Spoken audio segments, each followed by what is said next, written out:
The Witch of Beacon Hill by Paul M. Levitt, with John Woodvine as Leroi Crandon, Shelly Thompson as his wife Minna, Kerry Shale as James Malcolm Bird, and Nigel Anthony as Harry Houdini.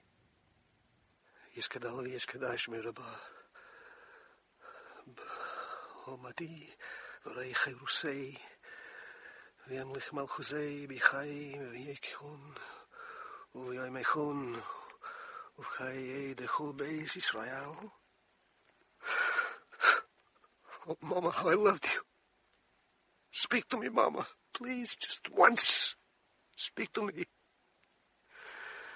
To gardeners, I've gone to spiritualists. I asked them only one thing. Let me speak to my blessed mother. Of course, there's no obstacle. I'll pay any amount. You want my left eye? Both eyes. I hate them. They call themselves sensitives. Monsters is what they are. Promising to bring your blessed spirit to me, and instead, cheap carnival tricks. I promise, Mama, they will not betray others as they have betrayed me. I'll expose them to the ends of the earth. I will make every last one of them fear the name Harry Houdini. The action of the play begins in Beacon Hill, a district of Boston, Massachusetts, in 1923, at the house of Leroi Crandon and his wife Minna, the internationally renowned medium.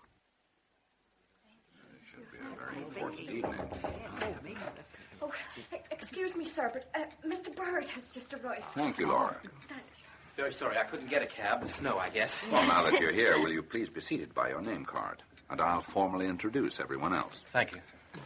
On my right is Caroline Churchill, and next to her sister Winifred. The Churchills are Bostonians for more than 60 years. Really, just a few blocks away. For years. At the far end of the table is Dr. Frederick Caldwell, our family dentist, and a frequent sitter at our seances. Hello, everyone. And next, Mr. Reginald Gray. It's his first visit. Oh, just call me Reg. Reg is a civil servant in the local tax office. And our latecomer is Mr. Bird, Mr. J. Malcolm Bird, associate editor of the distinguished magazine, The Scientific American. How do you do? He is here to investigate the authenticity of my wife's mediumship. What's there to investigate? She has restored my faith in life. Yes, Well, not everyone, Frederick, feels as you do. Pity. Yes, it is. For a great many people, seances excite suspicion. Now, I've asked you all to check for trapdoors, secret closets, trick panels, hidden Confederates, openings to other rooms, wires, anything. Oh, nothing, Leroi, nothing. Room is sealed tight. Well, then I'll explain tonight's proceedings. Mr. Bird and I will serve as controls for Psyche, which is my pet name for my wife. We will each hold one of her hands and press a leg against one of hers. For your part, you must clear your mind of suspicion. Otherwise, the seance will have no validity for you. Then I suggest you think of a lost friend and pray for contact with the other world. A successful seance really does depend upon mental vibrations and your willingness to believe. What if you dial the wrong number and the person at the other end of the line is not the person you want to talk to? Mr. Gray, we may invite the spirits, but we are not to blame for which of them appears. We don't manufacture them.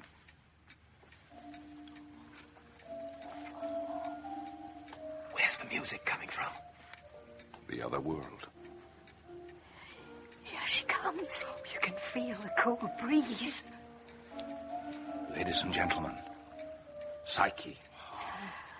As you can see, she's wearing slippers, silk stockings, and a diaphanous dressing gown, revealing nature's loveliness beneath, so you can see that she is concealing nothing on her person.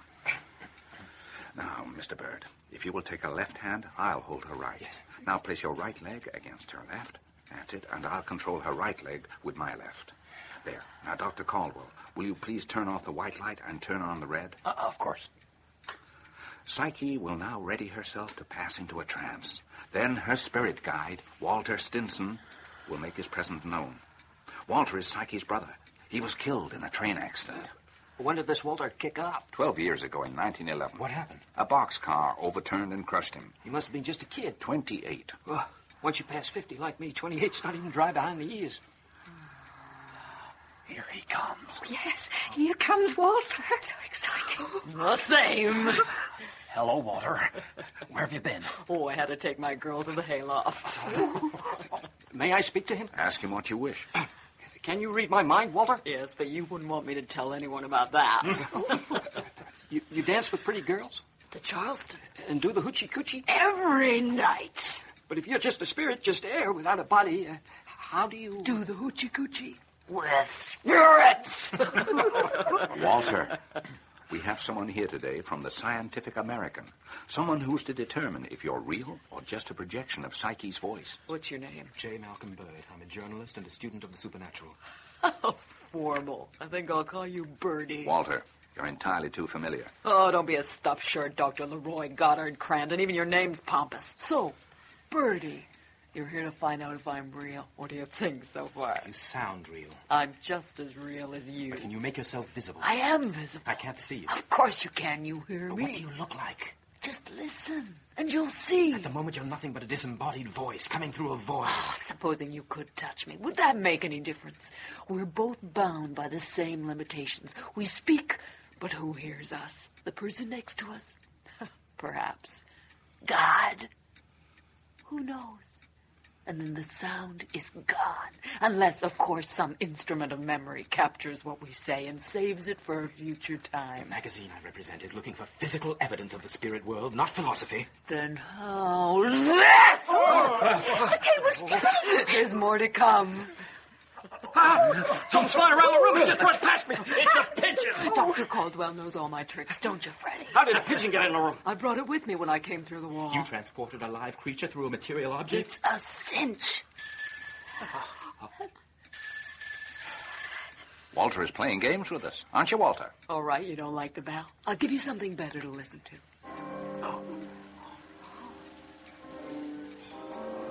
The music sounds so close, just across the room. Walter, what news from the spirit world? The Great War, as we know, left 10 million young men dead on the ground. Many of their families long to speak to them. Isn't that so? Isn't that why you're here, Mr. Gray? How did you know? Your son's here with me. Jonathan? I'm safe now, Dad.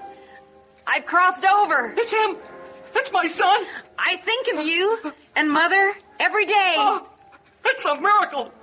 Psyche's a miracle. The spirit lives. We'll talk again soon. Bye, Dad. My beloved Jonathan, alive.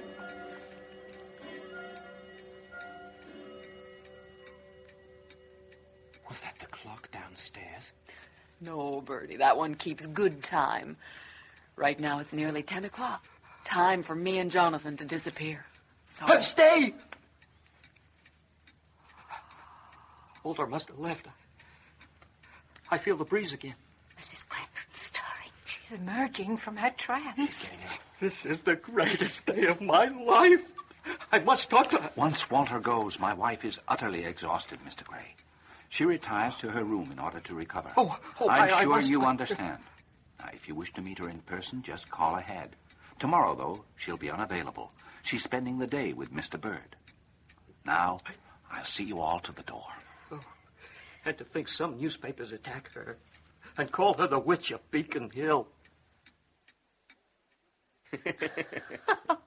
Oh, Bertie. Oh, I like that.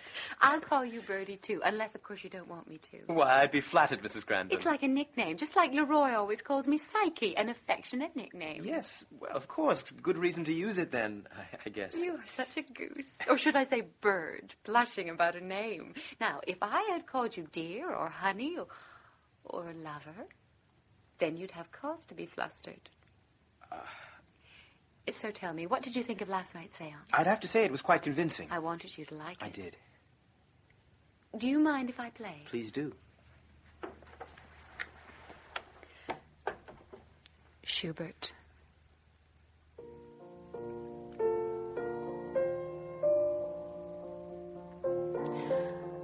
I'm indebted to Conan Doyle for recommending me to you. Sir Arthur swears you're for real, the genuine article, someone who can honestly prove the presence of the spirits. And you want me to apply for this prize of yours? Yes. But surely I'm at a disadvantage. Your contest rules disallow the very type of spiritualism I engage in. Spirit messages. To win, you need only have Walter create a physical effect, like ring a bell in another part of the room. He already does that, and many other things when he's in the mood. I know, that's why I think you'll be a cinch to win the prize. I don't know.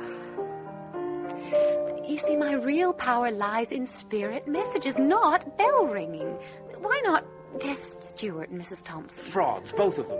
Oh, what an awful word. Fraud. I'd rather die than be judged a fraud. There's no chance of that. You don't understand.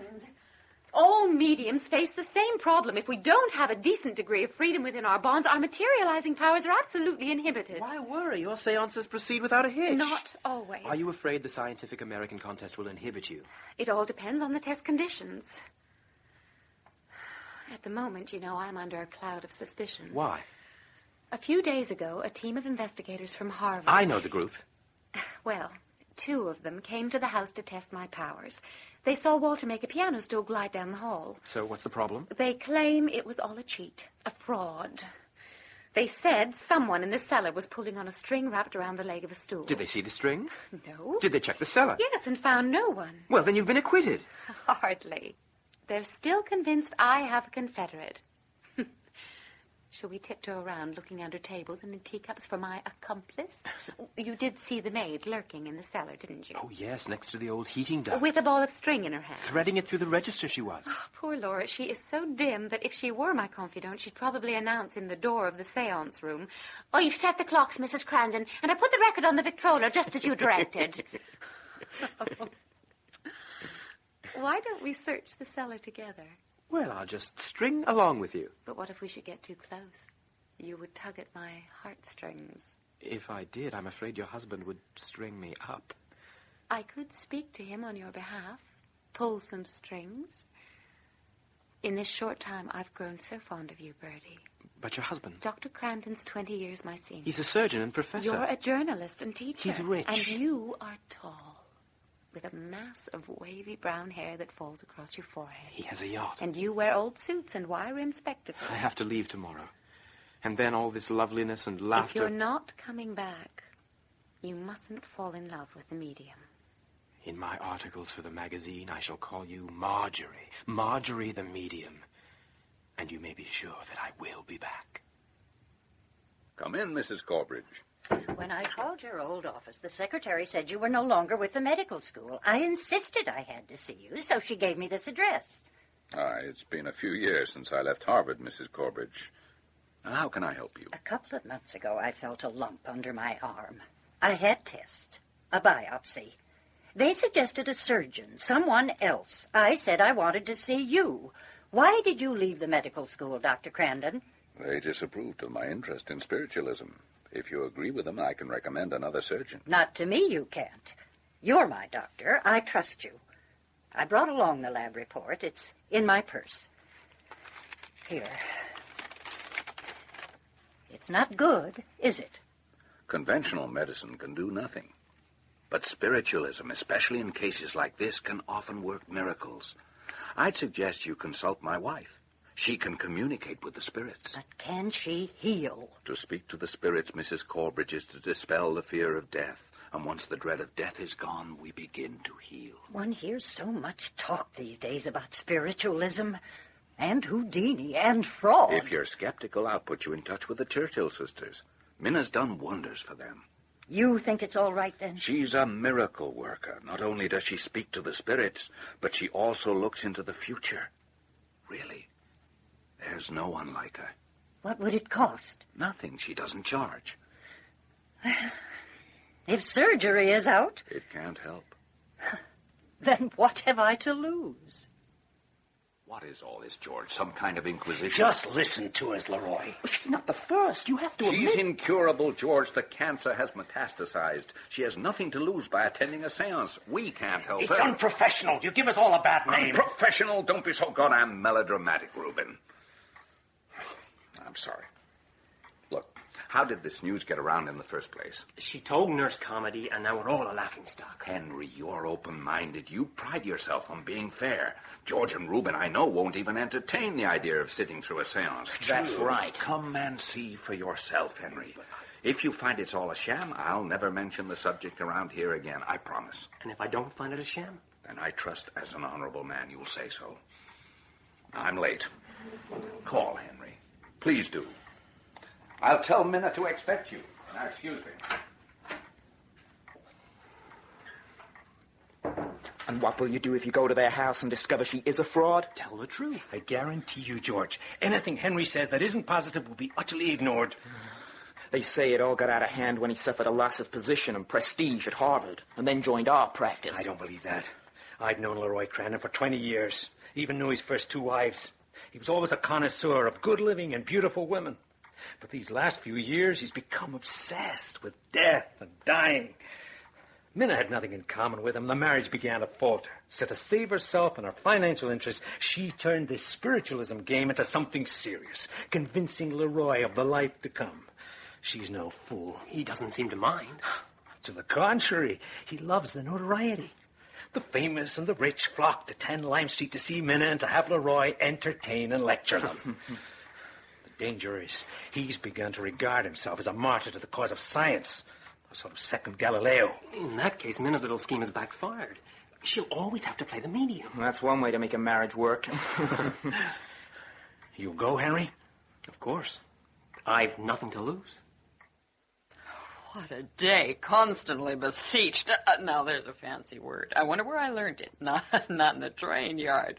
Beseeched by a Mr. Corbridge. Charles, that's my husband. And by a Samuel Zimmerman who says he's the grandfather of Henry Zimmerman, a doctor. Are you there, Henry? Yes, I'm here. I knew it all the time. God, what a day when my rod was hot to play. God, what a day in the loving fields Walter, away. nothing bawdy.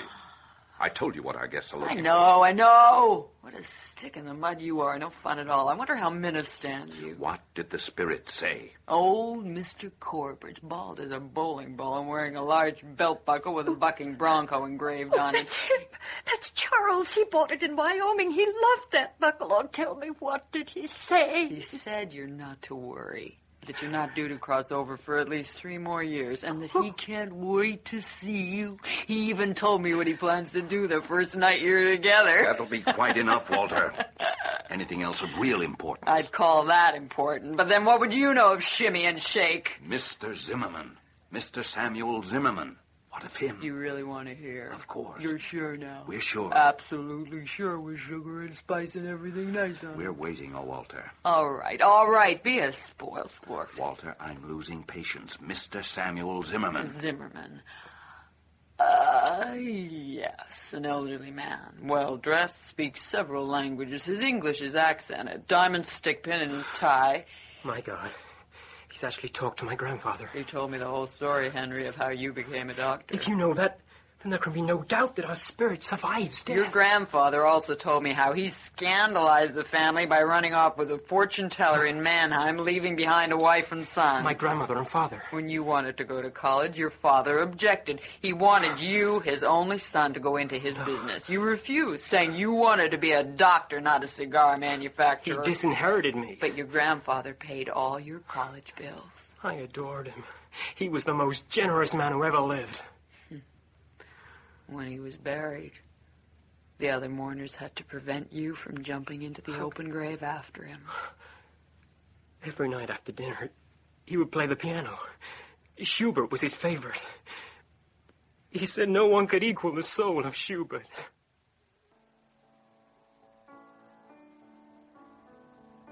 Mrs. Corbridge, the maid Look, said... I told her I would only stay a minute. I know you're busy. Well, there's nothing wrong, I hope. Wrong? Oh, I've never been so happy in my life. Psyche has completely changed my life. She's given me faith. To be frank with you, when I came here the other day, I was skeptical, but now, well, 10 Lime Street is like a holy shrine to me. Oh, there. I've said it. Now I have to go. Thank you, Mrs. Corbridge. I'll tell her what you said. Oh, and also tell her I've decided to give $1,000 to charity to show my appreciation. Well, that's the point of good works, isn't it?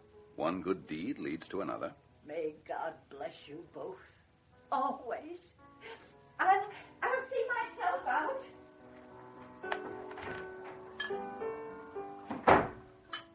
I'm impressed. You heard. Yes, I was just on my way upstairs to listen to Minna. I eavesdropped. A year ago, nobody had heard of her. Now look. I can't tell you how proud I am to have played a part in her recognition. Speaking of playing, I can't get over her musical skills. It's too bad she never had the chance to study piano seriously. That's just what Henry Zimmerman said. I guess you know he's now a rock-ribbed convert to the cause. Dr. Crandon, Walter's foul language and his word choice convince me beyond a doubt that Minna isn't speaking, rather Walter's speaking through her. I am troubled by one thing, though. Oh? What's that? Well, some of Walter's pranks seem to originate not with him, but with Minna. It detracts from the real thing, from her real powers to play such cheap tricks. What's the alternative? To disappoint the faithful and delight the skeptics? Aren't you just claiming the end justifies the means? And if it doesn't, what does? I assume that's why you wrote that wonderful Margery the Medium article. To invite belief in Minna's powers. I wrote it to celebrate the real thing, not to encourage deception. And you weren't wrong. As you'll see, when Minna wins the prize. The contest? You think she might agree to enter? That's why I asked you to return to Boston. When I suggested it, she turned me down. She said if spirit messages were out, she was out. I've talked to her about it. The real question is whether her entering the contest will help or hinder the cause of spiritualism. She'll turn the scientific community on its collective ear. She'll carry the day for spiritualism. I just know it. And if she does... she'll be famous.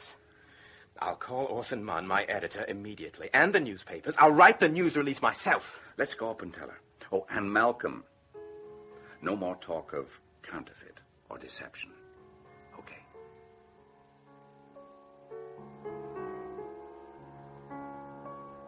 Minna, we've something to tell you. Now, what have you two cooked out? A delicious stew. More like an elegant dessert. To top off your accomplishments. Flattery is never free. What have you involved me in now? Well? I gather Leroi thinks that you should enter the Scientific American contest, and I agree. Leroi. It's the final test. But haven't I... Proved there's spirit life after death? Yes. For me, for Malcolm, for the Churchill sisters, and for numerous others. Amateurs. But not for the scientific world. If they're convinced... Then you'll believe, for certain. Not just believe. No. Who else is on the judging committee? Well, I'm just the secretary, so I don't vote. And I guess the other names won't mean anything to you, except for Harry Houdini. Harry Houdini? Absolutely not. He hates spiritualists. He's crazy on the subject. A madman. I will not be judged by Harry Houdini. Minna, think it's a chance to beat the greatest skeptic of them all. No. The last obstacle. No. It's what we've been waiting for, the chance of a lifetime. No. For God's sake, Leroi. And don't badger me. Minna, listen. If Harry Houdini can be convinced, there's no one else. No one can challenge your legitimacy ever again. You know what this means, Leroi. Of course. Since I'm not permitted spirit messages, everything depends on my being able to ring bells and tip tables to animate the inanimate. Believe me, I'm just as scared as you, but consider the stakes. With this challenge, you have the opportunity to beat the great Harry Houdini. Convince the world that there is life after death. And for those stakes, you are willing to risk everything, yes. I'm willing to risk that. Definitely. This is Radio WOR Boston. For some time now, the American public has been wondering whether Margery the Medium is the real thing. Mr. Bird, is Margery the real thing? Well, that is for the experts to decide, but there's certainly no doubt that a lot of people think she is genuine. Do you count yourself among those people? I count myself one of the lucky ones to have experienced her unique ability. I'd say you're convinced. My vote doesn't count. I'm not one of the judges. Who are? Well, there are 5. Professor William McDougall, head of psychology at Harvard, Mr. Hereward Carrington, a professional investigator of spiritualist claims, Dr. Daniel Frost Comstock, professor of physics at MIT, Dr. Walter Franklin Prince, a research officer of the American Society of Psychical Research, and the 5th member is the eminent escapologist, Harry Houdini. Whom everyone knows hates spiritualists. Can he be unbiased? Mr. Houdini insists he's open-minded. Is he? Well, let us just say that having seen and debunked no end of tricksters, he retains a healthy skepticism. I suppose then if he's convinced... There can be no doubt. And if he's not? Mr. Houdini has never been shy about denouncing those he exposes as frauds. Birdie. Minna. I heard what you said on the radio, but I'm terrified. What's the matter? Well, everyone says that since his mother died, Houdini attends seances only to ridicule anyone who professes to be a medium. I'm afraid it's true. He's been to hundreds of dishonest mediums, each one promising to put him in touch with his mother. Every time they fail, he grows more desperate. I could reach her through Walter. Don't even try, I warn you. When Lady Conan Doyle claimed to have gotten through, he disputed her evidence and caused a rupture with Sir Arthur. Houdini doesn't believe it's possible to cross over, even though he wants to, desperately. But don't you see, Bertie? His mother's the key. Stay away from her, Minna. And the kind of parlor tricks that dishonest mediums engage in, the kind that Walter sometimes likes to play. So warn him. I won't have Walter ridiculed. I had a childhood of that, listening to the ravings of my father. I didn't mean to... Every time that bastard spoke, it was to give an order and humiliate us. But... One time, Walter and I dressed up in each other's clothes. He was wearing my summer dress, and I had on his overalls. And wouldn't you know it, Father walked in. He started screaming at us that only the devil put on someone else's clothes. He said we were no better than the Eden snake, who was really the devil in disguise. He stripped me to the waist and fondled me, saying if I was a boy, how come I had these little peaches growing on my chest? Yeah. Then he made Walter go to school in my dress, even though it barely covered him. That was Father through and through. Always cruel, always giving orders, sick orders. Oh, why should I listen to Leroi, or for that matter, you? I won't be ordered about.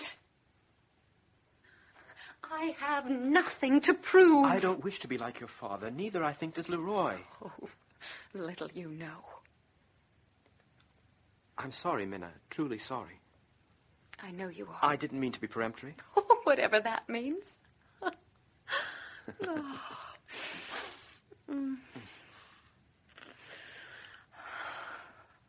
Some hurts run awfully deep, don't they? I just got carried away, thinking of the past. Think of the future. Soon you'll be the most celebrated medium in America and Europe. All you have to do is hold Houdini to a draw. I must know everything I can about him. Everything, from his sexual habits to his favorite food, one way or another. Oh, what is it, Bertie?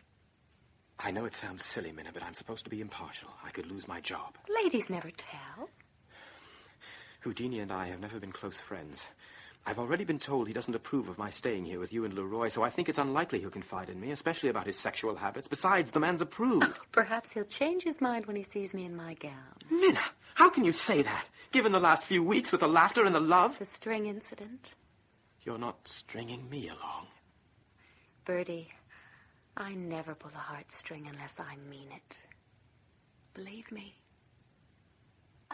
Mother, this coffee is lousy. I don't know why I let you make it. You're changing the subject, Minna. Why are you doing this? Why? Because I have to. Houdini's cancelled his tour to come here. And he's consulting with that old medium, Eva Fay, to learn all the tricks of the trade. There are no tricks, Mother. You ought to know that. Yes, I know. All I meant was you'll have to be in top form. You know how sometimes you can't make contact, sometimes Walter isn't there. Well, with Houdini at your side, you can't afford to misconnect. Walter always protected me from Father. I know he'll be there to wrestle with Houdini. Maybe Mr. Bird can help you. He knows Houdini. No, Bertie must be neutral. Birdie, is it? It's the nickname Walter gave him. And your son tells me that he lives here, and that you're with him all the time. Well, little John shouldn't be telling his grandmother family secrets. I hope you aren't getting any ideas, Minna. One divorce is enough. And remember, Leroi takes very good care of you. Mr. Bird is staying here so that he can provide an insider's view of the contest. Once the contest is over, he'll be returning to New York. He's a married man, Minna. You do get around, Mother. With 2 children, he told me. His wife doesn't share his interests. Well, that's exactly what you said about Earl. He didn't share your interest. Is this marriage going to be a repeat performance of the last? Oh, Mother, you are such a worrywart. You know how I feel about Leroi. He's crazy about you. He needs me. And you need him. Never forget that, Minna. Yes, I'm sure you're right. Minna. Oh, Mother Stinson, Minna didn't tell me you were here. Just stop by for a quick visit. Minna, guess who I just spoke to on the phone? Eric Weiss. Oh, who, may I ask, is Eric Weiss? Harry Houdini, it's his real name. I'm glad to see you're doing your homework, just as I suggested. Don't I always do what you want, Leroi? Oh, sometimes you misbehave, but only sometimes. With your approval. Why did Mr. Weiss call? He turned us down. You mean he won't stay here? No. Said it was unethical. Are you sure we should go ahead with this, Leroi? Oh, now you're getting smart. You promised, Mina. What's in it for her? A place in history next to Galileo. Well, maybe even if Houdini's not convinced, when he hears about all the good the Mina does, he'll change his mind. Not likely, Mother. But if you run the danger of exposure... How can she, if there is life after death? Hey, Pumpkin. It's me, Harry. I just wanted to hear my little bestest voice again because I already miss you, sweetheart. Now, remember, sugar, I'm staying at the Copley Plaza Hotel and not the Charles Gate. Now, Of course I brought my raincoat. Don't I always do whatever you tell me? Your word is my command. I wasn't being sarcastic, honey. No, honest. Well, don't be angry. I swear, I wasn't making fun of you. That's better. Look, I'll call again tomorrow. A kiss? Here's a whole bunch of them. I love you too. Bye. Bye. Bye. Hi, Harry. Hi, Harry. Everything okay, Orson? Oh, sure. Jim and I have just been checking those addresses. Yeah, I'll get it. Hello. No, this is Jim Collins. Ah, right. Once you hear the accent, you know I'm not Harry Houdini, yes. 1 minute. It's for you, Harry. Dr. Crandon. What does he want now? Hello. Same here, Dr. Crandon. Yeah, I'm sure. Right. I'll see you at dinner tonight. Mm-hmm. Goodbye. Oh, this guy never quits. Mm-hmm. Wouldn't we all like to stay at his place? Sure. Then when we leave, what are we supposed to say? Thanks for the hospitality, and by the way, your wife's a fraud? I thought this guy was a scientist. You know the first thing about running an experiment. You gotta be unprejudiced. What a business is this gonna be? Well, it's almost noon. Bird will be here any minute. I still can't believe it. Him living at the Crandon house is unethical. Do you want to talk to him, Harry, or should I? I'll be my guest. I might just spill the beans. Now, what about those addresses? L. Rand is listed in the phone book. Gross at 31 Church Street. Great. Now, what about the Churchill sisters? Helen and Winifred? Yeah, 172 Goldsmith Avenue. All right, remember, don't let on nothing. You're just a reporter researching Margery the medium. Right. From out of town.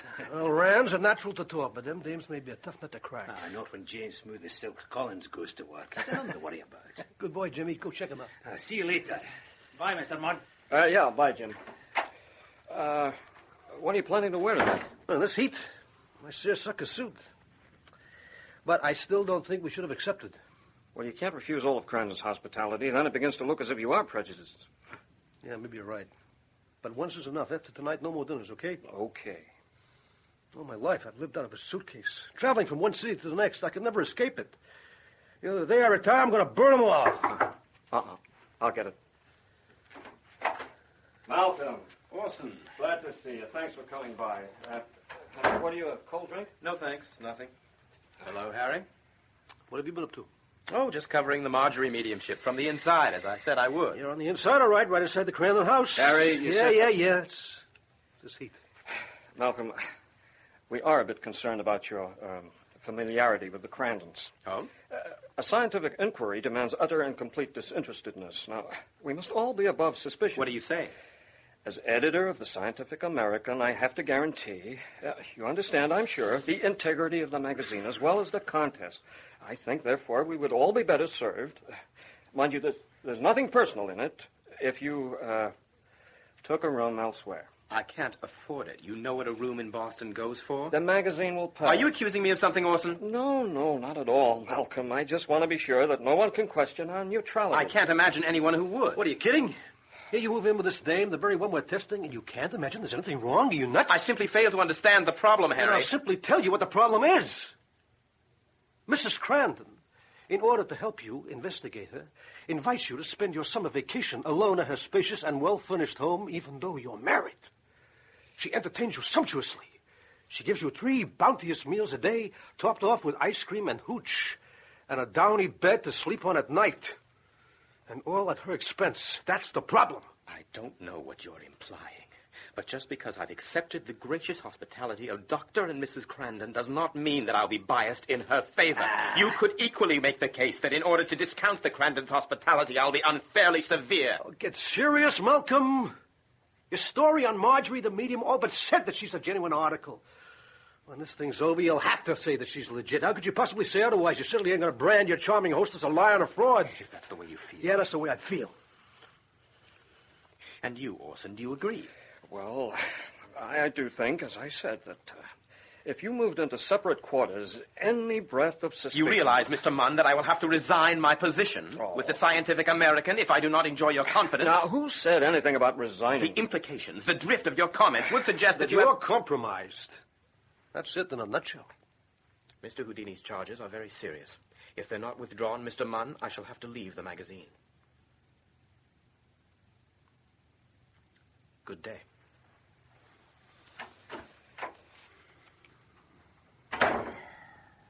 Well, there's a shot I've ever saw one. I'll settle him down later. Oh, you're so gullible. He thinks you can photograph the soul of a rat as it leaves the remains of the rodent. If she's a trickster, Harry, do you suppose the trickery is deliberate or unintentional? Who cares? All I know is a lot of people are being driven mad by spiritualism. Others are killing themselves and sometimes their children in the hope of joining loved ones beyond the grave. Spiritualism claims to bring consolation. It brought none to these people. And it sure ain't brought none to me. God knows I've tried. I've been to mediums all over the world and never met a one with supernatural power. And if you did meet one, Harry, how would you know? I'd hear my sainted mother's voice. How much the carrots? 5 cents a bunch. A good buy. How does this lettuce good, Earl? Came in this morning. Hey, excuse Yes, me. sir. Can I help you? Mr. Rand, James Collins. I'm a reporter with the Glasgow Observer. Oh, yes? Something I could do for you, Mr. Collins? We're gathering material for a story on your ex-wife, Margery in the Medium, for our readers in Scotland. Margery, my eye. Her name's Minna. Some newspaper guy gave her this fancy title. She's playing Minna Stinson. Anything else you can tell me? For example, where she grew up, her interests, your life together, you know, that sort of thing. Hey, listen. She and that new husband buy all their fruits and vegetables from me. They're good customers. I don't want to lose them, understand? Would $25 help? $25? Gee, that's a lot of money. It's for any inconvenience I might How's cause the you. corn? Try the golden bantam. Look, step in the back. Yeah. Nothing too personal, I hope, Mr. Collins. The Glasgow Observer's not a scandal sheet, Mr. Rand. We're on a top-notch newspaper. So what do you want to know first? She was born in Canada, right? Right. Grew up on a farm. You don't mind if I unpack the tomatoes while we talk? No, go right ahead. Maiden name Stinson. Yeah, and she became Mrs. Earl P. Rand September 5th, 1910. But pretty soon she got big ideas. A greengrocer wasn't good enough for her. She walked out on me on Christmas Day in 1917. Christmas Day, can you imagine? Took the kid with her. Married Dr. Crandon 3 months later. Money. She did it for the money. Why else marry a man old enough to be your father? Any hobbies? She's a good musician. Plays the piano. Also the cello and the cornet. She ever do any acting? She was involved with several local theatrical groups. Did impersonations. First-rate stuff. I could never tell the difference between the real and the fake. Like the seances. Hey, now look. All that stuff started after she left me. That spiritualism stuff. You religious? Me? Well, I figure religion's got one purpose. To give us life after death. All churches talk about it. But how many of them can really deliver the goods? None, as far as I know. Now, if Minna's able, then she'll put all the churches out of business. Instead of showing up for Sunday service, people will be flocking to a seance, to be communing with the spirits. She'll be the founder of a new religion, probably the world's biggest. If, of course, she really can make contact with the dead. And if she can't? I know what you're thinking. But even though I'm mad at her for what she did to me, I got to admit, she brings a lot of people comfort. When you called, Mr. Collins, I didn't know what to think. Winifred and I live a rather solitary life. We don't go out very much anymore. We're getting on in years, you see. I never knew it. You look like young women. Oh, surely you tease me. I bet you're out on the town all the time. How else would you know Margery the Medium? Well, that's different. At our age, you start thinking about the afterlife and what's to come. The assignment I told you about. The story for your newspaper. Right. I'm lacking the sitter's point of view. Oh, by the way, I brought a box of chocolates. I hope you like them. Maraschino chocolates. Caroline's favorite. How did you know? Lucky guess. Oh, you are a tempter, Mr. Collins. I hope so. Oh, thank you. Thank you. Truffles. As frequent sitters at the Crandon house, you could provide me with an insider's view, if you see what I mean. Here, you have one, Mr. Collins. Oh, don't mind if I do. Well, Dr. Crandon always does the talking. That is until Walter shows up. The room is dark and mysterious. Except for red light. You have to do just what Dr. Crandon says, or there's no seance. Margery comes in after Dr. Crandon's finished talking. She has the most devilish eyes I ever saw in my life. Blue. The women adore her, and all the men love her. If you ever saw her, you'd know why. She's blonde and has a marvelous figure. A wonderful laugh. Oh, she makes you feel so good about yourself. Our only objection is her attire. Yes, our only objection. Oh, and why's that? Well, it's, at least to our taste, a bit scandalous. She wears nothing beneath her transparent kimono but stockings and slippers. And sometimes she sprinkles her bosom with phosphorescent powder. So you see what we mean. I can see, yes, indeed I can.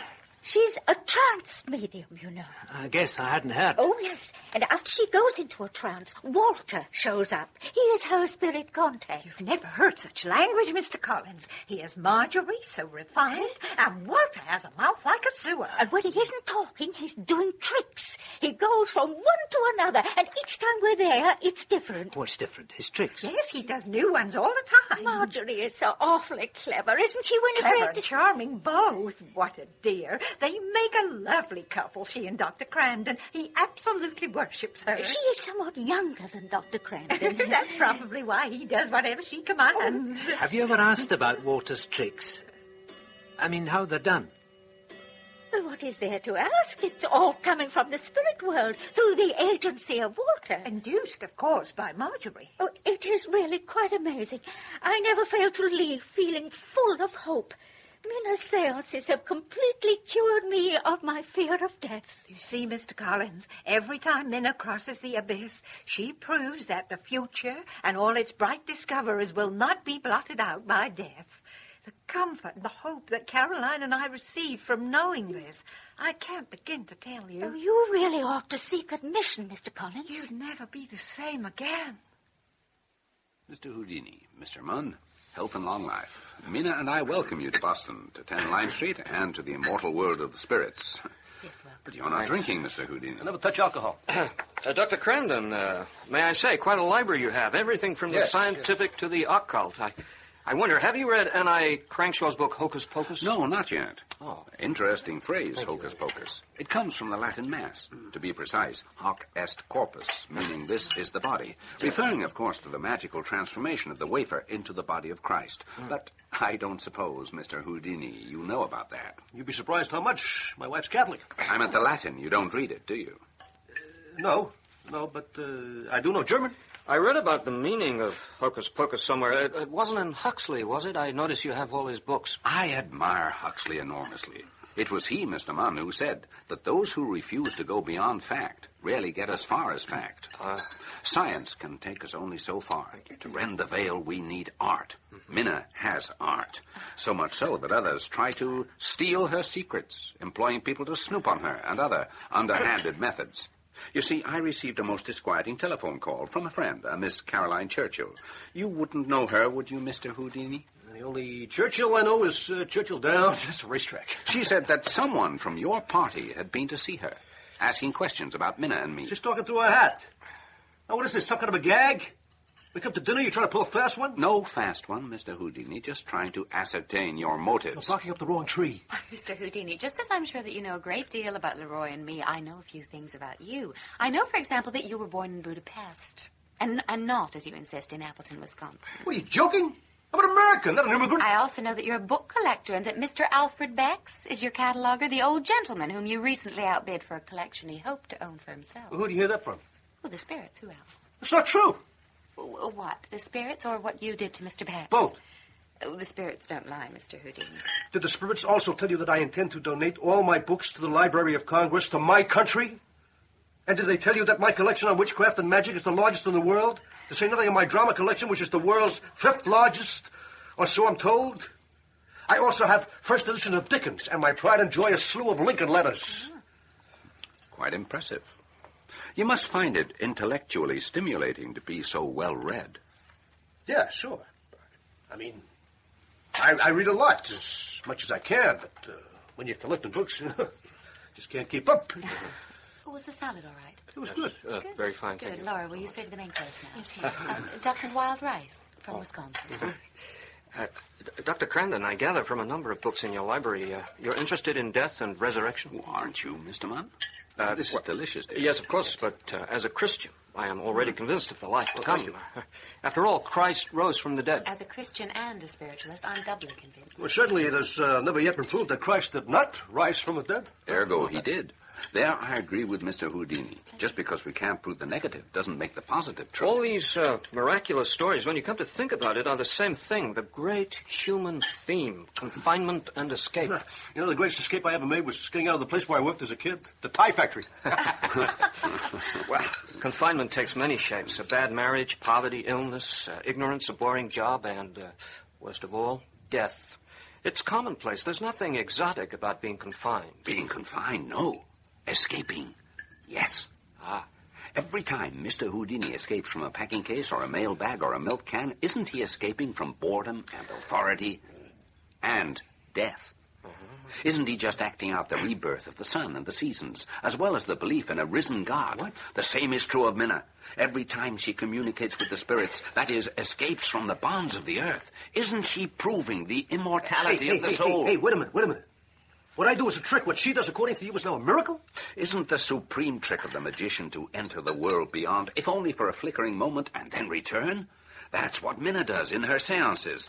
Isn't that, Mr. Houdini, what you do as well? Any so-called miracles I perform come not from the world beyond, but from thousands of hours of practice. Comes art. Then you have magic, which sometimes, I admit, can resemble the miraculous. In that case, Minna must be a Sunday child, for she woke up one day to discover that she could speak to the spirits and witness the future. And not to be rude, Dr. Crandon, saying something's true doesn't make it so. What kind of proof will satisfy you? Your colleague, Mr. Bird? Unreliable. No training in these things. He takes too much on faith. Now, me, I believe only what I can see for myself. I guess you could say I'm scientific-minded. Tomorrow night, at the seance, you will see the relationship of science and faith, the connection between the non-material world and our world, but only if you rid your mind of doubt. In other words, if I'm going to take communion, I got to believe in the hocus-pocus for it to work. That's what my mother-in-law used to tell me. In spiritual matters, Mr. Houdini, the maxim is, I believe, therefore I know. It inspired men to build churches, write poetry, and go on crusades. Today, it inspires martyrs like Minna to brave the scorn of self-proclaimed debunkers so she can aid the many people who grieve for their lost dead. What? I believe, therefore I know. What greater model would you have? Just the opposite. I know, therefore I believe. My God, Orson, don't take a Harvard education to see how she has a buffalo. Yes, Harry, yes. Oh, hello, this is room 610. I love this guy. Please send up 2 beers. No. Yeah, okay, make that an iced tea and a beer. Thanks. July in Boston, the only place worse than New York. Yeah, try Kansas, and you'll know what it really means to be hot, huh? Yeah. It was in Kansas, Kansas, that I first tried my hand at this spiritualism crap. Huh? I went to all the cemeteries in the area and copied the names and the dates on the tombstones. And I visited the library, some library, and read through a lot of old newspapers. I also spent an afternoon sitting in the barbershop getting my hair cut and listening to the local gossip. What a lot of rubes. The night I did my shtick, the opera house was full. Half of them were believers, the rest not knowing what the hullabaloo was about. At first, I talked about the spirit world. Then I closed my eyes. I opened them. I trembled. I said I could feel strange spirits in the air.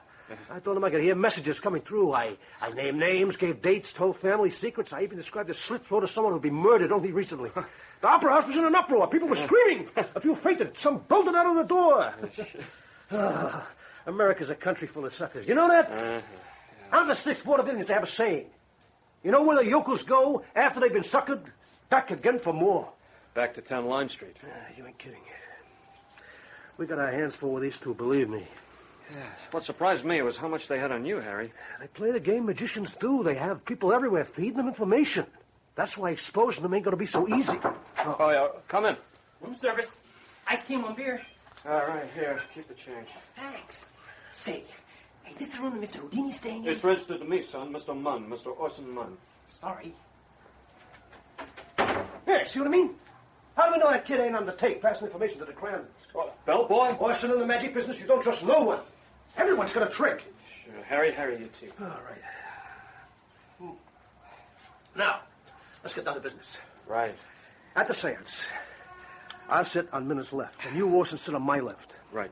Jim will check all the doors and windows. Also check the closets and the heating registers. Sure. Put wax seals on all the doors and openings into the room. Look under the rug for wires. Feel the drapes to make sure nothing's sewn into the lining. Check the windows inside and out. Examine the lighting fixtures. And he mustn't forget to watch the house. If anyone enters or leaves during the seance, I want to know who it is. Tell me, Harry, what did your mother think about you pretending to be a medium? Don't ask. And next for our distinguished guests, I'll set the spirits loose. Keep holding hands tightly. Remember, don't unclasp them under any condition. Watch out! The megaphone is flying through the air. Duck! I'll grab it. There. Got it. Where do you want it? Here. 3-point landing on the table in front of Mr. Houdini. Not bad, eh? But the best is yet to come. The table's tipping. Perhaps I'll make it fly away. I'd like to see that. On second thought, I'll put the table down and give you something better. Oh, what was that? The folding screen. Don't panic. Keep holding hands. The spirits won't hurt you. They're just being playful. Hey, feel that, Mr. Houdini? One of the lively spirits just poked you on the leg. I'm not talking, eh? Margery, oh Margery, your alluring parts shine bright. Like a lovely ricochet, you invite my appetite. Walter. Did you hear the one about the single girl who goes for a stroll on a cold winter's night, leaving her gloves behind? Result, she's got a chap on her hands the rest of her life. Get it? No lewdness, Walter. A chap on her hands. Serious, Walter. Serious, please. Sounds like you and Minna. Look, behave, or else. A chap, get it? A chap. You sure it was all a fake, Harry? I'm certain no one came in or went out the entire time I was watching outside. Every last thing, Jim. Tricks, that's all it was, tricks. Everything she did, I can do. The Copley Plaza driver. You got it. Harry, you were saying something about your leg? All day today on my right leg, I wore a rubber bandage. See, I rid of this. The bandage made the leg real tender. Even now, I can hardly touch it. Just before we left for Lime Street, I took off the bandage, and when I sat down next to Minna, before she put her leg against mine, I rolled up my trouser leg. Every time she moved a muscle, I felt it. And let me tell you, she moved plenty. Like when she ducked under the table to lift it with her head and back, and when she inched her foot away from mine to press the bell box on the floor. With her other leg, the one Dr. Crandon was supposed to have under his control but didn't, she tipped that folding screen. And then with her right hand, which Dr. Crandon let hold of, she put the megaphone on her head so that when the time was right, she could toss it on the table next to me. Yeah, when you disengaged your hand from mine, what did you do? Bent down and felt under the table, and lo and behold, I brushed past Minna's right leg without her knowing it. Her leg was stretched out at full length. That's how she poked me and how I knew Dr. Crandon didn't have it in control. But then when I was feeling around under the table, her right hand, for a moment, gripped my left. She knows that I know. But she said nothing. Maybe she thinks Harry's too great a gentleman to expose a lady. Fat chance. Yes. Now I know why Walter made such a point about our holding hands. Sure. Minna didn't want anyone having a free hand to discover all her little tricks. So what do we do now for the next stage of the investigation? As soon as we're back in New York, I want to guarantee next time she ain't free to tip no tables or make things fly about the room. How are you going to do that? By putting Minna under full control, especially her hands. I ain't giving her no more quarter. This time I'm going to win. At any cost. I'll get it, Laura. Hello? Minna, Malcolm here. Where are you? The lobby of the Copley Plaza. Oh, what is it, Bertie? You sound alarmed. I just saw Orson Munn. We were discussing my continued association with the Scientific American, but that's not why I called. There's something wrong, I can tell. While I was talking to Orson in his room, I overheard Houdini and Collins talking in the bedroom. Yes? Well, I couldn't hear real well, but they were talking about building a box for the seance next month. A wooden box for you to sit in, with only your head and hands exposed. Collins made some joke about a sweat box. Did you hear anything else? Something about making sure the right people controlled your hands. Did Munn realize you could hear them? If he did, he never let on. Thanks, Bertie. You're a dear, dear friend. Really. Yes, well, I'll call if I hear more. All right, bye-bye, Bertie. Thanks again. Can't you understand, Leroi? A wooden box! Next month, when he returns, he's bringing with him some contraption with openings only for my head and hands. Now, how in the world, Leroi, am I to function in a box with no room to move? Then I'll tell him. Oh, tell him what? That Walter performs sometimes, but not others, and that when he's misbehaving, I need to be free of my control? Sure. He's really going to believe that story. Before you fly off the handle, remember how resourceful I can be. Have been.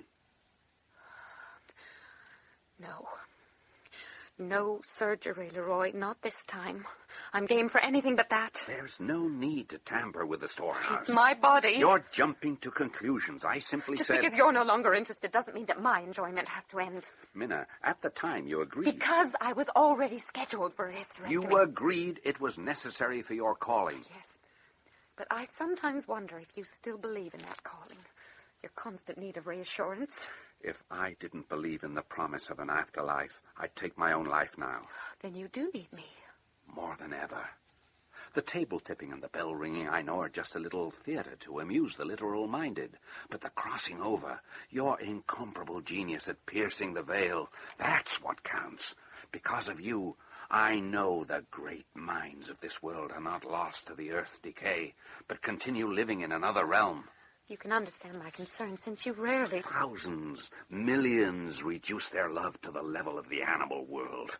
We share something more important. A mission, a cause, a sacred duty to educate the world to spiritualism. I glory in the ridicule I receive when I insist the spirit world exists and your powers are legitimate. Yes, I know there are times you can't connect and must be free of your controls. But that just proves the difficulty of crossing over, which is as it should be. Besides, it's too late now to go back. That is why, if Houdini thinks his miserable wooden coffin will prove the death of Margery the medium, then he underestimates the depth of my conviction and the lengths to which I'll go to prove that the human spirit does not die. That I won't die. You know that beating Houdini means as much to me as it does to you. But what if I should fail, be branded a fraud? I couldn't stand to have my name in all the newspapers. My son reading terrible things about his mother. Don't let that happen, Leroi. Promise me. If you will promise me a change in Walter's attitude. I don't care for his comments about our sex life. It's unseemly. I'll tell him to behave. And, while you're at it, ask Walter about Houdini's sainted mother. If Walter could bring her spirit back, Houdini would be our friend for life. Bertie warned me not to try. But if you could, never forget, we hate those people who say they'll answer to our deepest needs and then betray us. But I know, Minna, you'd never be guilty of something like that, now would you? Betray you? Never. I didn't think so. Now ask Walter, once again, what I may hopefully expect when I cross over.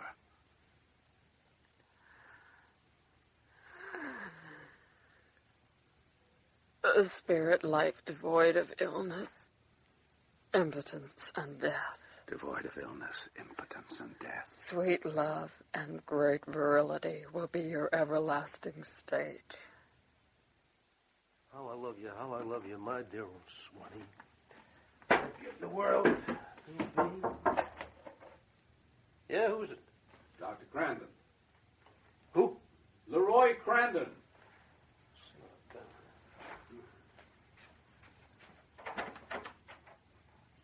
What are you doing here?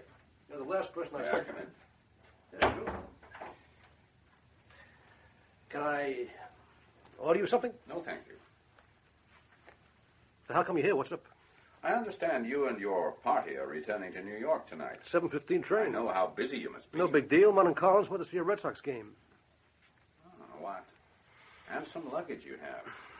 I admire fine leather valises. Italian. Bought them when I was in London. Not cheap either. You're obviously a man of good taste. A gentleman. I assume I may speak to you as one. Yeah, sure. Go right ahead. They now tell me that you wish to test my wife by enclosing her in a specially built wooden box. Well, word gets around. Fast as a speeding bird. Mr. Bird has nothing to do with it. I'll bet. In my opinion, to treat a woman in this manner constitutes behavior impossible for a gentleman. And since you are a gentleman, Mr. Houdini... A gentleman, yes, a sucker, no. I trust Mr. Houdini, but now you know my feelings. You'll take a different course of action. One worthy of a gentleman. If being a gentleman means being a patsy, then I'm afraid I can't. Why do you need to go to such lengths? Well, let's just say I got my doubts about your wife. Mr. Houdini, you may take my word for it, the word of a gentleman, that Minna is a genuine sensitive. If you shackle her, make her wear a wooden suit, just as if she were sitting in the stocks, your suspicions and her shame will affect the results of the experiment. I beg of you, play fair. Let the test take place without restraints. Otherwise, the results could easily be called in doubt. Oh, so that's the game. Threaten to cry foul if she can't make the spirits dance? Let me assure you, her ministry is genuine. And I have no doubt that despite the obstacles you put in her path, your committee will agree that Minna deserves the prize. Dr. Crandon, if your wife can materialize objects out of thin air while locked in a box, I'll be the first to sign on the dotted line. She's for real. Now, if you'll excuse me... Clearly, you know nothing about the new science of spiritualism. Let me tell you, when the committee votes to give her the award, you'll be a laughingstock. Now, let me tell you, if the committee, based on what I've seen so far, says she's legit, then they'll be a laughingstock. To attack spiritualism, Mr. Houdini, is to attack both religion and the right of people to worship what they please. People can worship whatever they want. I don't give a hoot. But when they start advising others on the basis of what the spirits say, then I say... She's paid nothing, takes nothing, receives only the goodwill of those whom she has helped. The Churchill system. Then why do it? A desire to help others. The wish to communicate the good news that our spirit survives our death. There you are! That our spirit survives our death. It's cruel to lead people to think that they can talk to their dead, departed friends and family, like their fathers and their mothers. Not if it's true. It's not. You know? I know. She believes she can get in touch. She's utterly convinced, and so am I. But she's misguided, ill, and so are you. Look, I gotta get back to my packing. It's late. Then I'll be on my way. Oh. By the way, I meant to tell you, did you know that 2 of Lincoln's letters to Stephen Douglas were sold privately last month? Long letters, in perfect condition. You're kidding. Collectors all over America know I'm looking for Abe Lincoln's letters, so how come they don't tell me about it? Who bought them? Maybe I can make a deal. Perhaps you can. I know the buyer. Yeah, who? My wife, Minna Crandon. You're pulling my leg. They're at the house now. The ink hasn't faded a bit. Lincoln's signature looks as if he's just put pen to paper. How much do you want for them? They're yours. Free. If you leave Boston and never return. Bribery! Oh, my God. Shall we say a gift for services unrendered? Whatever she paid, I'll double it. Not for sale. I could blow the whistle on you, attempted bribery. Without witnesses, it's your word against mine. I'll make you a deal. I'm listening. If your wife can bring objects out of airy thinness while restrained in a box of my own design, I'll take out a full-page ad in the New York Times shouting she's for real. On the other hand, if she can't, she sells me, not gives me, those letters for what she paid. What do you say? With my proposal, no one loses. You get your letters, and Minna gets left alone. With yours, it's up to Minna to perform, or else. But she also stands to gain something. My endorsement, let me tell you, the cost for a full-page ad ain't peanuts. It's your absence we want, not your endorsement. Take it or leave it. Some people would die for my support. But you know who I am? I'm Harry Houdini. Ah, perhaps it's the light, but the only person I see before me is an immigrant Jew. Now, if you'll excuse me, Mr. Weiss. He wouldn't budge. Even when I offered him the letters. Oh, marvelous. You got me into this mess. You get me out. For God's sake, Minna, stop playing that mindless piece. You're not a child. Then stop treating me like one, giving me orders and bossing me around. I don't like it. All right. So, he didn't take the letters. Well, Minna. What are you going to do? Minna, may I remind you, it's not I who have the gift of spiritualism, it's you. Mother warned me. Earl warned me. I thought it would be wonderful for you to share your gifts with others. And thereby bring attention to yourself. That's ungenerous of you, Minna, to suggest my motives were personal. You love the role of persecuted scientist. Oh, admit it, Leroi. You love lecturing people about the spirit world, you and Conan Doyle. You're never happier than when you're telling scientific groups that they're behind the times. And you sitting there in your see-through gown, you don't like the oohs and ahs and the tears and the smiles of devoted sitters? Of course I do. And so do you. It excites you to see other men ogling me. The only thing that you'd like better would be to watch. Just don't forget what life was like as a greengrocer's wife. You haven't done so badly for yourself. Nor have you. Maybe you'd like to go back to living over the stink and trash of a grocery store and hosing down the spuds. Back to that common little man, Earl Rand. Let's not spat, Leroi. You know I hate it. That's better. I get so upset when you and I have words. I don't know what comes over me. Normally we have so much in common. And I can see how this Houdini matter has upset you. Why not spend the afternoon with Birdie?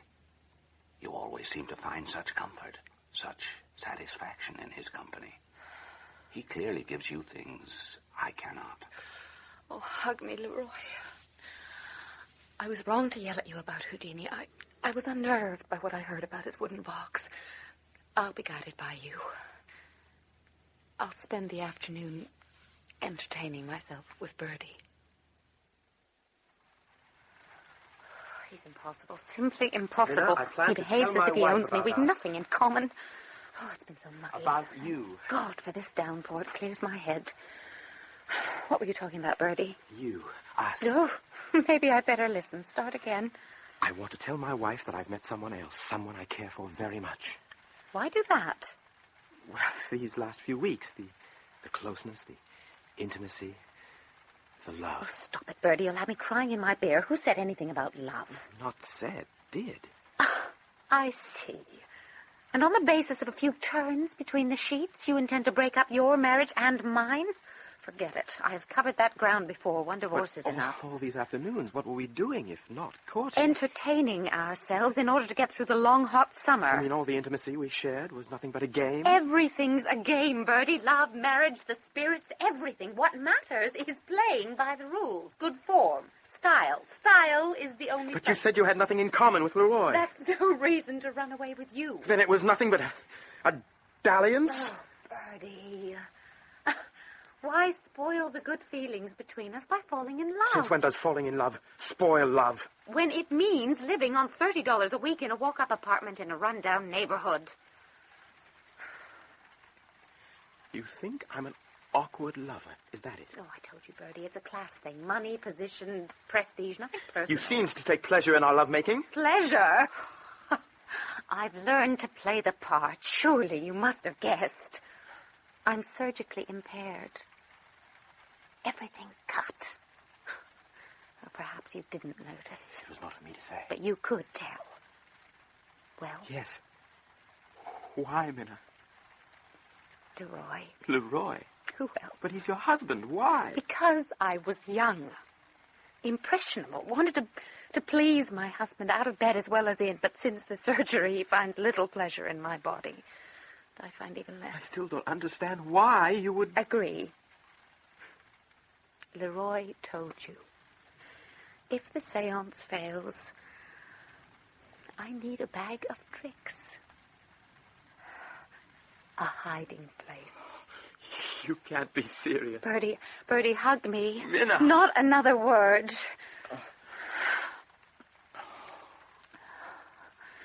There. Leroi will be going out later this afternoon. We'll make love again. And I will try with all my heart to remember how it used to feel. You have to give me the strength to face up to Houdini and his horrid little test. That's right. You're ready to That way she ain't near a light switch, drapes, or furniture. Free floating. If you see I what mean. repeat, this is I outrageous. heard you the first time, Malcolm. Now, don't forget the pillow for her feet. In the entire history of spiritualism, no medium has ever been made to sit in a sweat box. It looks like it came out of some sleazy health spa, Mr. Munn. Either this so-called test is cancelled and Minna allowed to perform unimpeded, or I resign as secretary of the Scientific American. Malcolm, I'm tired of your posturing. Leave. I accept your resignation. Yes, you threatened for the last time. Well, I guess then there's nothing more to say. Is there? Good luck in your new job, whatever it is. Right. Now, Jim, make sure that the chair is held fast to the bottom of the box. I don't want it moving about. And be sure also it's in a direct line with the arm hose and placed right under the head hole. I don't want to hear Minna complain that we tortured her, okay? It's fine, Harry. Fine exactly as you want it. Now, Jim, during the seance, I want you next door. You don't let anyone enter or leave this room unless I give the okay. You understand? Got it, Harry. Right. You're leaving, Mr. Collins. Afraid so. You'll miss the show. One of the drawbacks of a working man.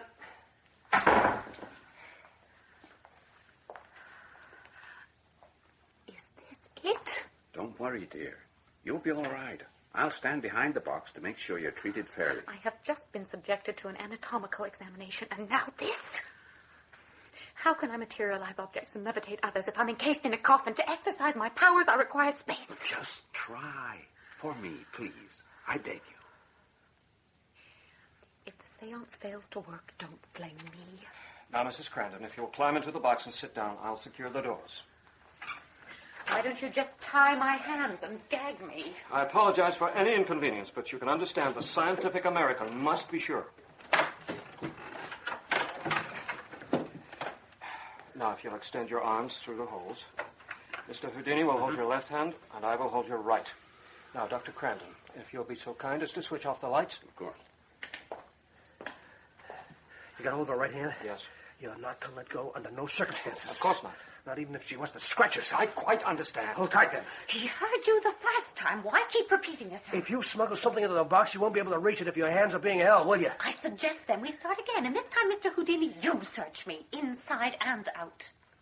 Look, forget this physical examination stuff. I'm no doctor. Then quit complaining and let me try and summon Walter.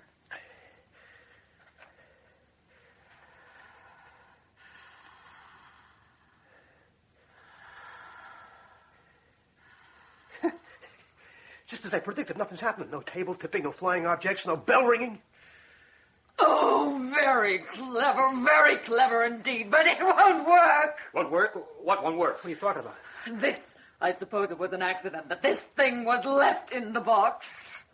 What thing? While Meta was being searched, your assistant was fixing up the box. Jim Collins was the one who bolted the chair down. So? And the one who put the pillow inside. So? And the one who put under the pillow a folding ruler. All in order to throw suspicion on my sister. Houdini, get the hell out of here and never come back, because if you don't, I will, you goddamn bastard! Oh, this is terrible. My dear sainted mother was married to my father. Don't try and laugh off your deceit, Houdini. What about the 6-inch folding ruler? I don't know what you're talking about. Turn on the lights. Let everyone see how Houdini has tried to discredit my little sister.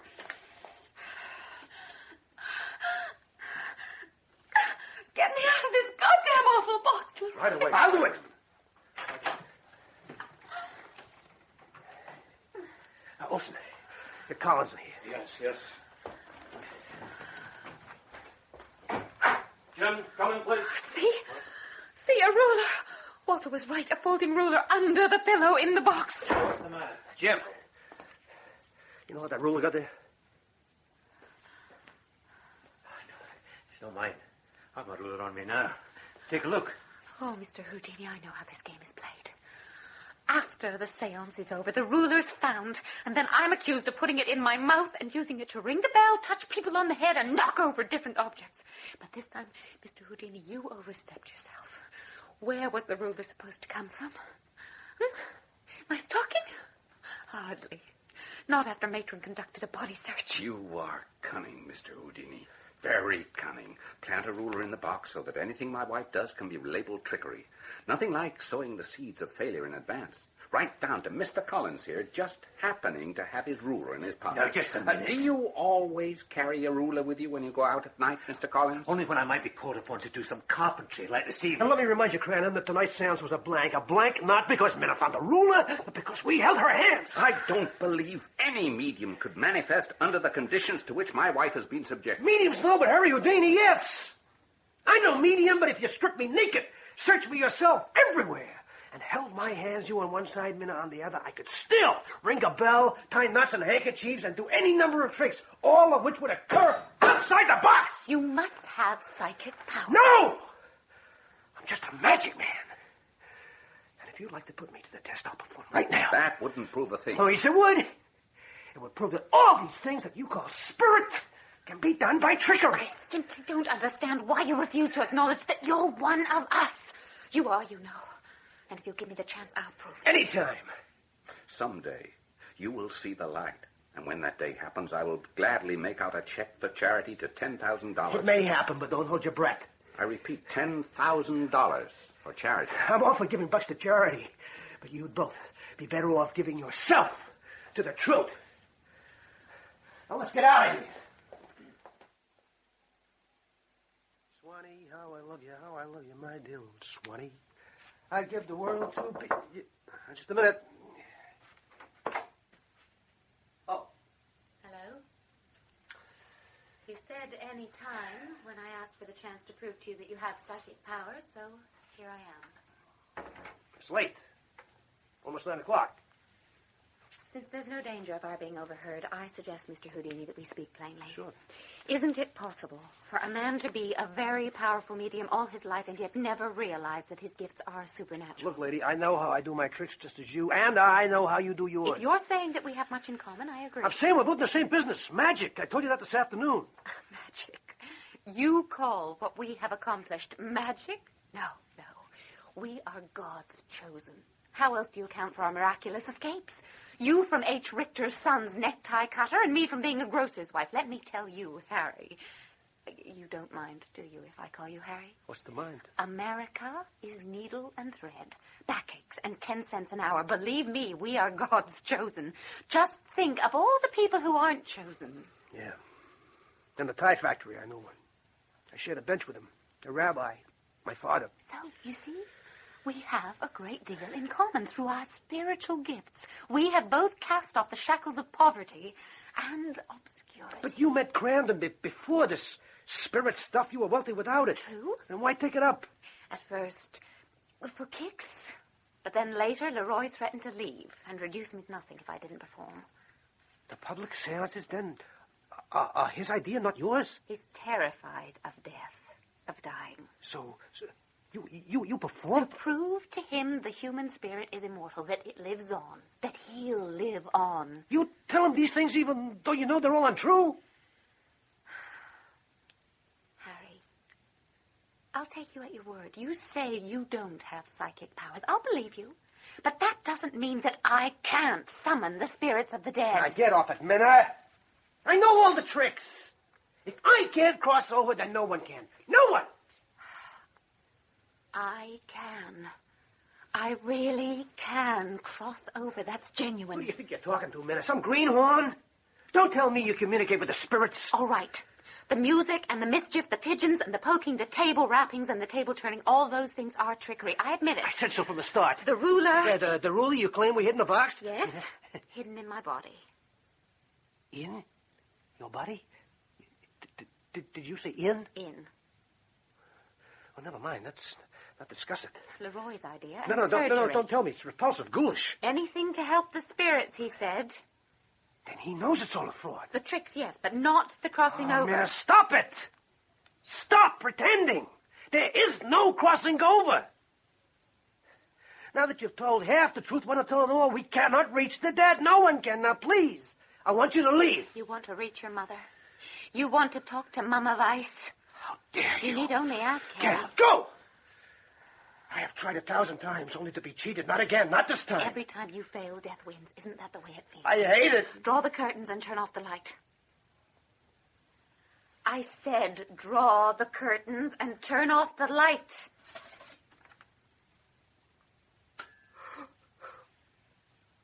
God, not again.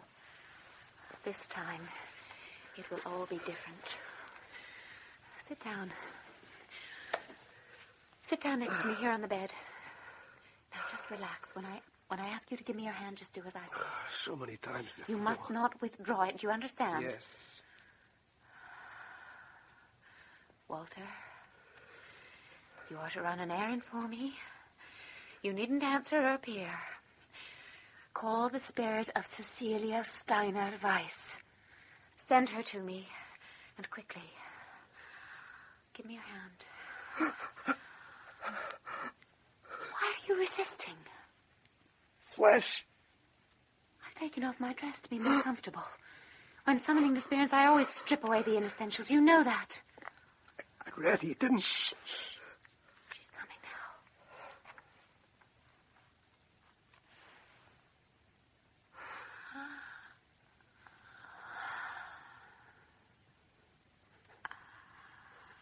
Are you there? If you're there, speak to me. Speak. Glaube, Erich, Glaube, wir werden bald zusammen sein. Together again? When, Mother, when? Answer me. Oh. She spoke to you in German. In her own language. In her own voice. Now do you believe? Harry. Again! I've led myself to trickery. Will I never learn? Fraud, fraud, fraud! How dare you make me think, play in my hopes, use me, vulture carried it as shitbird! Oh, my God! Look what you made me do, dear Mama. You didn't hear me say that word. I never swear. You know that, Mama. By calling to your mother, you prove that you believe. No, no, no! If I can't get through, then no one can. The violence of your no merely shows how much you want spiritualism to be true. You want it. Just as you want me. No, I don't. I swear on my mother's name. I know that you abhor sweat and nudeness. Have you ever caressed bountiful breasts? Your wife is, I know, flat-chested. Surely, though, you must have fondled others. Feel mine. I'll take your hands. No, let me go. You've escaped from every kind of fetter, Harry, but you'll not escape from my Eucharistic body. I can't breathe. I'll give you life. I'll introduce you to the spirits. You'll never die. There now. Doesn't that feel good? Oh, I'm dying. No, you're just beginning to live. Death is the only enemy. We must show death that life is stronger. Spiritualism gives life. Sex. Oh, you can smell it. The scent is in the air, Harry, and the wonder. And at your side is the touch of the beautiful medium. I hate the sweat, the nudity, the sex. I hate it. Hate you. You cannot escape, Harry. You cannot escape death, Harry, except through me. I must find the light. I will escape. The voice you heard coming through the dark was your mother's. I commanded it, and just as I summoned the spirits of the dead, I can foretell the future. You're nothing but a bunko on us, a fraud. Call me what you like, Harry, but I know that you will die on Christmas Day, 1925, or shortly thereafter. You can't know that. It's a trick. You can't predict the future.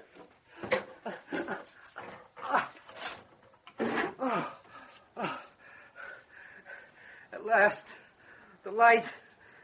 You cannot escape, Harry. The light is only temporary. I brought your mother back, and I can do the same for you. But you must believe in me. Never. If anyone can return from the dead, I can. Not you. I am the great escaper.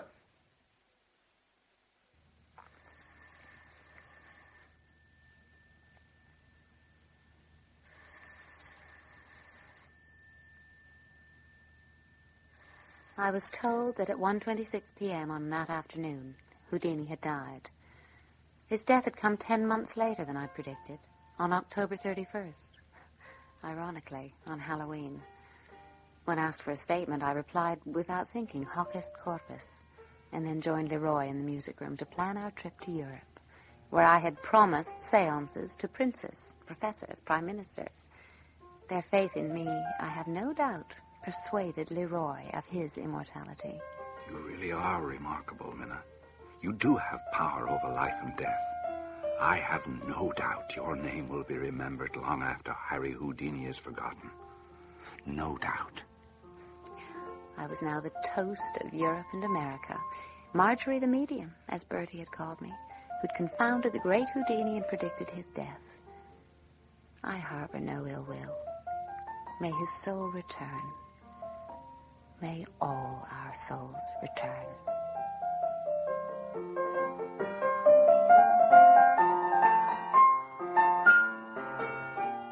Shelley Thompson played Minna, John Woodvine, Leroi Crandon, and Nigel Anthony, Harry Houdini, in The Witch of Beacon Hill by Paul M. Levitt.